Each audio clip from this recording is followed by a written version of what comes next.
जय श्री कृष्णा, राधे राधे।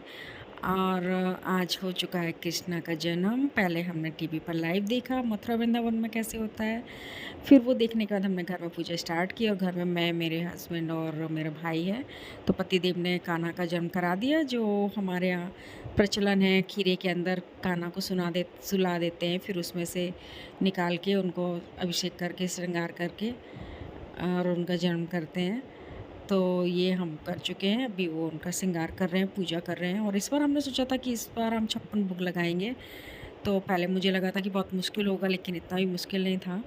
तो ये हमने 56 भोग भी अर्पण किए हैं भगवान को। और 56 भोग के पीछे मैंने जो कथा सुनी है, जो मान्यता अब तक मैंने सुनी है, वो ये है कि यशोदा माता जो थी वो कान्हा को हर दिन 8 पहर 8 प्रकार का खाना खिलाती थी। मतलब 8 पहर में 8 बार उनको खाना खिलाती थी दिन में।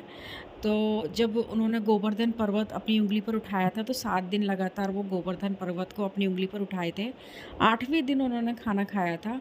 तो यशोदा माता ने हर एक दिन का 8 प्रकार का भोजन मिला के 8 दिन का खाना उनको 56 भोग बना के खिलाया था 8वें दिन। तो तब से कान्हा को 56 भोग अर्पण किया जाने लगा। और मैंने तो यही कथा सुनी है। अभी अगर आप लोगों में से किसी ने कुछ और कथा सुनी हो तो मुझे ज़रूर बताइए। तो 56 भोग इतना भी मुश्किल नहीं है। सेम प्लेट्स एक ही डिज़ाइन के ये लेके आए हैं। मैंने तो बोला था डिस्पोजल लेके आइए, तो ये लेके आए कि नहीं, अब तुमने बनाया है तो ये कभी भी हम भगवान को भोग लगाने के लिए काम आएंगी। और 56 भोग जब इतना कर रहे हैं, भगवान का ही दिया है, तो स्टील की प्लेट लेके आता हूँ, मैं डिस्पोजल क्यों लेके आऊँ। तो ये मैंने ये स्टील की सेम प्लेट है। कितना प्यारा लग रहा है देख के। ये सिर्फ मैंने बनाया है, सारा सजा के रखा है मेरे पति देव ने और भाई ने। और इनमें देखिए इतना मुश्किल नहीं है। देखो, अब 6 प्रकार के तो फल हो गए, 6 से 8 प्रकार के मेवा हो गए। और मिठाइयों की दुकानों पे जो है तो दूध से बनी हुई सारी मिठाइयाँ हर प्रकार की मंगा ली, तो 20 प्रकार की तो कम से कम मिठाई बाज़ार से ही आ गई। फिर जो उनके लिए सबसे इम्पोर्टेंट होता है, सबसे ख़ास होता है, वो एक तो माखन मिश्री हो गया, दूसरा होता है धनिया की पंजीरी। धनिया की पंजीरी भी मैंने बनाई है। और गुड़ और सौंठ के लड्डू जो हमारे बच्चे के जन्म के हो टाइम में बनाते हैं, वो भी बनाया है।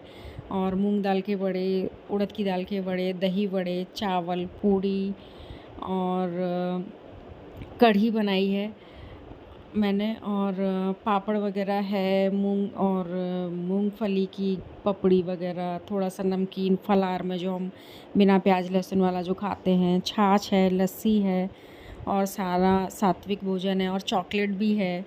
और तो इतना भी मुश्किल नहीं है। अगर कम बनाना है खाना, अगर कम बनाना है तो आप और भी ज़्यादा फल यूज़ कर सकते हैं। और भी ज़्यादा फल और भी ज़्यादा मेवे यूज़ करेंगे भगवान को भोग लगाने के लिए, तो फिर खाना और भी कम बनाना पड़ेगा। तो और आज तो सुबह से सबके घर में यही था, सब इसी में व्यस्त थे। मुझे तो सुबह से शॉप जाना रहता है। 7 बजे मैं आ गई थी शॉप से। फिर 7 बजे के बाद से, क्योंकि खाना तो कैसे भी 12 बजे भोग लगाना था, 7 बजे के बाद से फिर मैंने 8 बजे से स्टार्ट किया ये सब बनाना।